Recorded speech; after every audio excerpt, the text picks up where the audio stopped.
10조 원 규모의 증권시장 안전펀드를 시장에 투입할 수 있다는 정부의 메시지가 반복되면서 투입 시점에 시장에 관심이 쏠리고 있습니다. 증안펀드가 실제로 증시에 투입된 건 2008년 금융위기 때가 마지막이었는데요. 가동 당시 코스피는 한 달간 19%가량 상승했습니다. 증권가에서는 시가총액이 크고 거래 대금이 적은 종목일수록 수혜를 기대할 수 있다고 전망했는데요.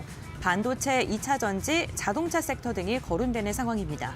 증안펀드는 정말 투입될까요? 그렇다면 관련 수혜주는 무엇일까요? 지금부터 알아보시죠.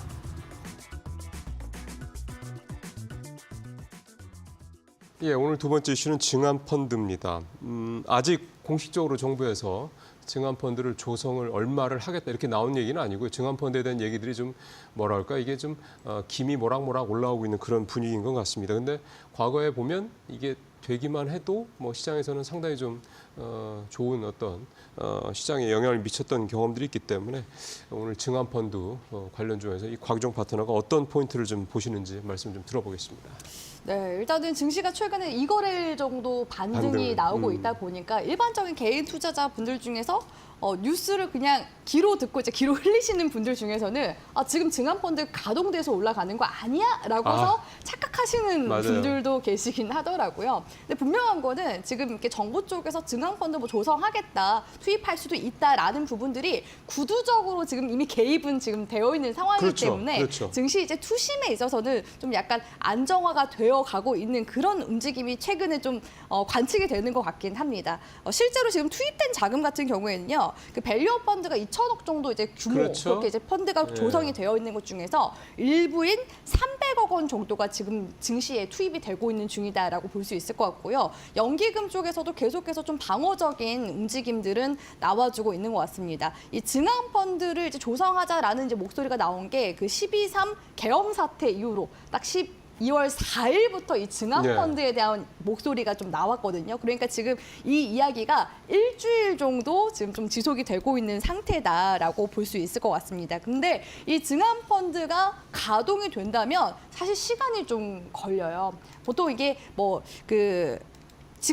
집행하고 거기다가 이제 실제로 시행하기까지 빨리 걸려야 한 달 정도 소요가 된다고 볼 수가 있거든요. 그러니까 뭐 얘기 만들어지면 바로 그냥 투입되는 성격은 아니다. 네네. 그래서 기존에 이제 증안펀드가 5번 정도 조성됐었는데 예. 실제로 지금 가동이 된 게 3번 정도거든요. 그렇죠.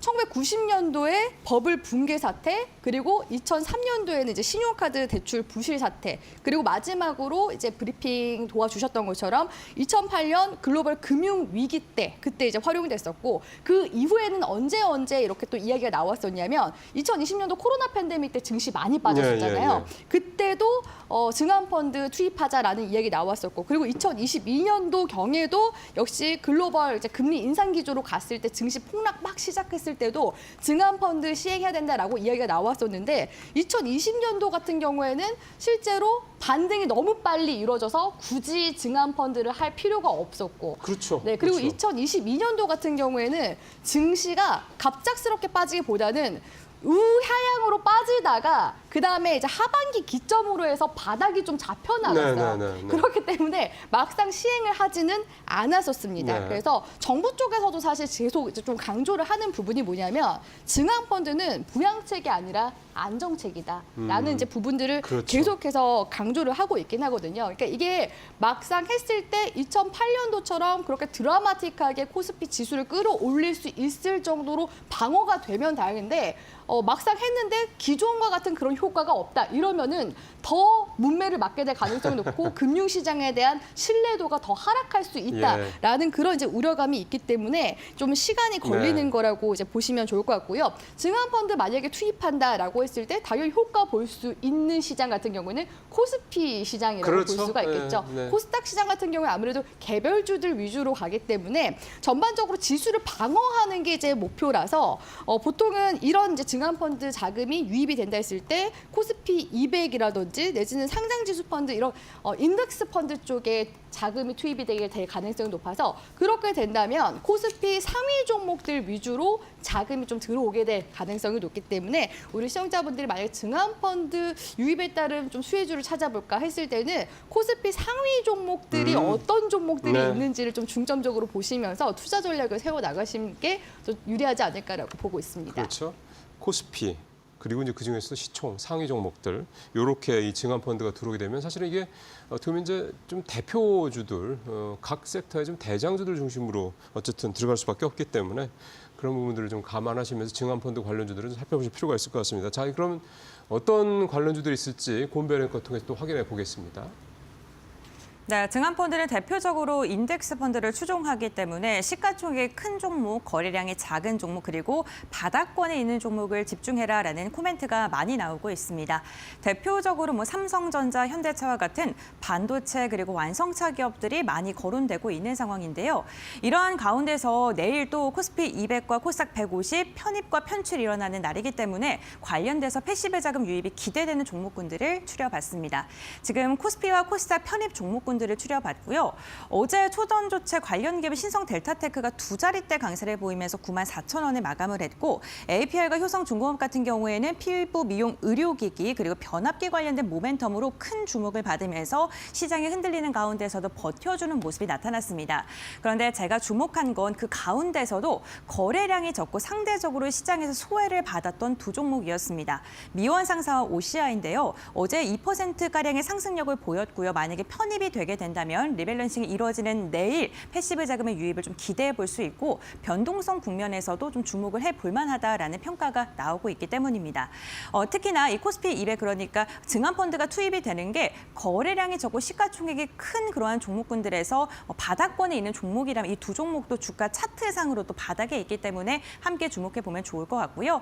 과연 내일 편입과 편출이 진행이 되는 가운데 어떠한 변동성을 보여줄지 함께 주목해 보시면 좋을 것 같습니다. 그렇다면 과연 전문가들이 이런 시가총액 큰 종목, 거래량이 작은 종목군들 중에 어떠한 종목을 좀 주목하고 있을까요? 지금 바로 알아보시죠. 네, 지금 바로 보죠. 곽 파트너 어떤 종목 보고 계십니까?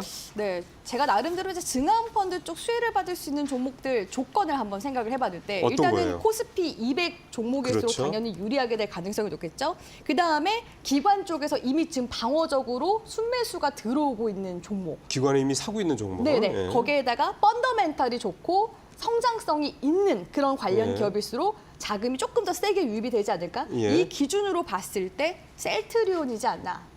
라고 봤습니다. 네. 일단 코스피 셀트리온 200이고 같은 기관들 경우는 순매수하고 있고. 그렇죠. 네. 예, 수급을 한번 잠깐 볼까요? 네. 예, 셀트리온 수급 보시면 지금 11월 달 한 달 내내 연기금 쪽에서 순매수가 지속적으로 유입이 된 모습을 보실 수가 있습니다. 거의 매일 샀네요, 정말. 네, 근래 들어서는 이제 외국인 순매수도 조금씩 들어오기 시작한 모습들 관측이 되고 있는데요. 일단 최근에 들어오고 있는 셀트리온 이제 이슈라고 본다면 셀트리온가 또 바이오시밀러 쪽에서 최강자 그렇죠. 아니겠습니까? 네. 최근에는 그 알레르기 이제 두드러기 치료제인 바이오시밀러, 졸레오 시밀러인 그 옴니클로를 캐나다에서 품목 허가를 받았습니다. 이쪽 분야 같은 경우에는 글로벌 매출 기준으로 해서 이제 5조 원을 기록하는 그런 이제 시장에 또 진출이 됐다라는 부분에 있어서 긍정적으로 볼 수 있을 것 같고요. 캐나다 시장 규모만 하더라도 약 대략 2천억 정도 안 되는 걸로 이제 추산이 되고 있습니다. 그래서 셀트리온이 지금 옴니클로 허가로 인해서 지금 세계 시장에서 지금 인정받고 있는 바이오시밀러가 지금 계속 만들어 나가고 네, 있는 중이잖아요. 자가 면역 질환 치료제와 지금 항암제에 이어서 알레르기 질환 치료제까지 그리고 이제 그 외에도 계속해서 파이프라인 그 모멘텀이 많습니다. 안과 질환 치료제라든지 골 질환 치료제 이런 치료제들도 지금 현재 허가가 승인이 완료됐거나 내지는 절차를 지금 밟고 있는 중에 있다라고 볼 수 있을 것 같고요. 그리고 이제 셀트리온이 최근에는 이게 미국의 생물보안법을 의식한 건지 모르겠는데 기존에는 CDM 사업을 하고 있었던 곳이거든요. 네. 다시금 이 CDMO 사업 쪽을 하겠다라고서 이제 발표한 지 얼마 안 예, 돼서 투자도 확대하겠다고 그러고요. 네, 지금 최근에는 셀트리온이 이제 송도에 공장들 많이 보유하고 있는데 그 중에서 3공장이 지금 이제 완공이 됐고요. 최근 이제 근래 들어서 원료 의약품의 본격적인 지금 상업 생산에 돌입이 됐다고 합니다. 그로 인해서 지금 1공장 같은 경우에는 이제 규모가 10리터 정도, 그리고 2공장도 약 한 9리터에서 10리터, 그리고 3공장까지 하면은 지금 총 한만 하더라도 25만 리터의 바이오 의약품 생산 역량을 지금 갖추게 됐고요. 3공장 같은 경우에는 다품종 소량 생산도 가능하기 때문에 지금 셀트리온의 이제 향후 파이프라인들을 생각을 했을 때 이쪽 공장에서 관련한 이제 의약품들이 만들어지게 될 가능성이 높다라고 볼 수 있을 것 같습니다. 그리고 네. 올해 같은 경우에는 이 미국에서 또 신약으로 허가받은 자가 면역 질환 치료제 진펜트라가 있지 않습니까? 예, 그렇죠. 올해부터 매출이 발생하고 내년에는 매출이 대폭 더 증가가 될 것으로 지금 기대가 되고 있습니다. 여기에 올해 리가켄바이오와 같은 그 항체 약물 접합체 관련 종목들이 코스닥에서 거의 상위권에 이제 이름을 네. 올리기도 했었는데 이쪽 관련해서도 신약을 지금 한 3종 정도 만들고 있고요. 다중항체 신약 3종을 지금 선정해서 계속해서 개발을 가속화해 나가고 있는 중이기 때문에 이런 이제 모멘텀 잘 보셨으면 좋겠고요. 끝으로 지금 셀트리온 쪽에서 셀트리온 홀딩스라고 또 지주사가 있지 않습니까? 그렇죠. 이 지주사 쪽에서 이미 지금도 국내에서 관련 헬스케어 펀드를 조성을 해서 운용하고 있고 벤처 기업들의 투자를 지금 단행하고 있는 중이라고 예. 볼 수가 있는데 이 셀트리온 홀딩스를 서정진 회장이 올해 JP 헬스케어 모건 그 컨퍼런스에서 네. 나스닥에 상장하겠다라는 목표를 세웠거든요. 예, 예. 그렇게 나중에 나스닥에 이제 향후 상장까지 하게 되면은 더더욱 이제 외형적인 규모가 커질 수 있다라는 그런 네. 부분들을 주목해봤을 때 셀트리온이 가장 먼저 기관의 러브콜을 계속 받아 나가지 않을까라는 관점하에 셀트리온을 가지고 와봤습니다. 예, 파이프라인이 진짜 여러 개네요. 바이오시밀러로 우리가 알고 있지만 저 같은 경우는 이제 바이오시밀러 하는 회사로만 알고 있었는데 신약 개발도 하고 거기다가 이제 직접 생산, 즉 CDMO까지 하겠다. 그럼 다 가져가겠다는 얘기거든요. 어쨌든 좀 여러 가지로 좀 이 그 사업 다각화 이런 부분들이 눈에 좀 돋보이는 그런 종목이 되겠습니다. 자, 마지막으로 우리 박정희 전문가는 어떤 회사 증안펀드 관련해서 보고 계세요? 네, 저도 그래서 최근에 좀 연기금이 좀 많이 매수를 한 종목을 선택을 했는데요. 네. 그게 바로 현대모비스입니다. 네. 예, 좋은 회사죠. 예, 현대모비스도 지금 보시는 바와 같이 지난 이제 11월 20날 이후로 지금 지속적으로 연기금이 아주 강하게 현재 순매수를 현재 보여주고 있는 그런 상황이기 때문에 증안펀드 관련해서 충분히 좀 부합되는 어떤 그런 종목이 되지 않을까 그렇게 생각을 하고 있고요. 실적적인 측면에서도 최근에 실적이 좀 양호하게 나오고 있는 측면이 있습니다. 매출도 3분기에 14조 18억 원으로 1.6% 전년동기 대비 증가했고 영업이익도 9,086억 정도가 나오면서 전년 동기 대비 31.6%나 증가가 되었기 때문에 지속적인 호실적도 계속적으로 이루어지고 있고 최근 이제 환율에 대한 어떤 호재도 지속적으로 작용이 되면서 4분기 실적 또한 좀 양호하게 나올 수 있는 가능성이 존재하지 않을까 그렇게 생각을 합니다. 또 이제 거기다가 최근 이 차트 흐름을 보면은 이제 시세가 조금 살아나는 흐름이 나오고 있어요. 자, 월봉상 흐름에서도 지금 현재 이전 주가 위로 후행 스팬이 지금 타고 움직이는 그런 흐름이 나타나고 있는 상황이고요.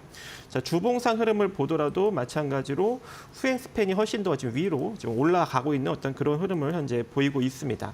그리고 일봉상 흐름을 보더라도 마찬가지로 이번에 상승력이 잘 나타나면서 후행 스팬이 지금 이전 주가 위로 올라타는 흐름이 나타나고 있기 때문에 연기금이 이제 지속적으로 이제 매수를 해주게 된다면은 추가적인 상승력이 아주 가파르게 나올 수 있는 그런 여력도 일정 부분 존재하기 때문에 지금 한 24만 원대 이하로 여러분들이 좀 분할로 모아가는 전략이 괜찮을 것 같고요. 이 상태로 다시 한번 강하게 한번 시세를 분출해 준다면 지난 10월 25일 고점인 한 27만 원대까지도 한번 우리가 바라볼 수 있는 여력은 있지 않을까 생각을 해봅니다. 예, 현대모비스, 셀트리온, 뭐 여러분들께서 익히 잘 아시는 그런 시가총액 상위권에 있는 대형 종목들입니다. 각자 다 뭐 펀더멘털도 훌륭한 회사들이고요. 자, 증안펀드가 만약에 조성이 돼서 투입이 된다 그러면 이런 종목들을 좀 관심을 가져보시길 바라겠습니다. 자, 이슈에 대해서 마치도록 하겠습니다. 고맙습니다.